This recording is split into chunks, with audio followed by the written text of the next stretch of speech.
Ayan, ready na yung ginawa kong Ritz Packets bread. Ayan, nilagyan ko siya ng hiniwa kong lemon, long size. At ayan, ready to serve na siya and ready to eat. هاي روز. Hi, madam. How are you? Fine, madam. الحمد لله. اليوم روز بتسوي لكم وصفة جيب التاجر. يلا روز. Hello mga kabayan, ngayon magagawa ako ng sliced bread. Tawag niya is packet rich. Ayan, nilidi ko. يلا روز. Ayan, nilidi ko itong sliced bread. Ito, chicken breast, hiniwa ko siya ng small piece. 1 onion, small piece, garlic. At nilidi ko ito yung coriander leaves fresh. Moharat powder at salt powder. At nag-crumble din ako ng 2 egg. Nilagyan ko siya ng konting black pepper and salt. At ito ang breadcrumbs. الحساب يا بنات برعاية سبيشال يونيفورم. حساب سبيشال يونيفورم، يونيفورماتهم سبيشال صدق، اسم على مسمى. شوفوا اليونيفورم اللي على روز من عندهم. ادخلوا رابط الانستغرام تلقونه في البايو وشوفوا عندهم المديرات الثانية. Ayan, ito muna itong ingredients. Nilagay ko na sa pan itong chicken. Nilagay ko siya ng konting olive oil. Mix ko lang siya hanggang mag-white yung chicken.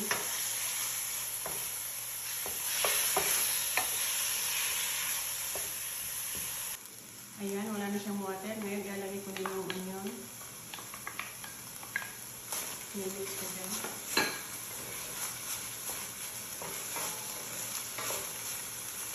At add ko na rin yung garlic.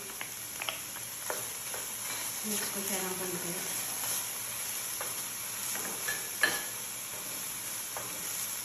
At add ko na rin itong maharat at salt.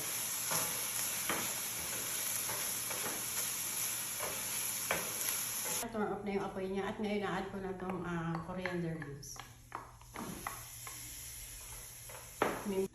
Ayan, yung sliced bread, ni-round ko siya at ngayon, i-roll ko ng ganito.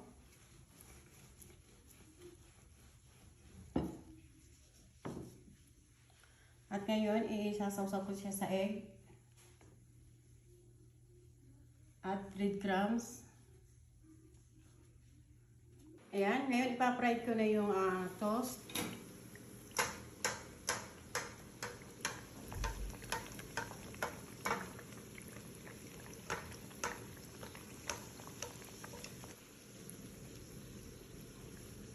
Ayan, nag-expand na siya. At ngayon, ito-turn around ko. Hintayin lang natin mag-brown after done. Kapag magpa-fry tayo, 1 by 1 natin siyang ipa-fry.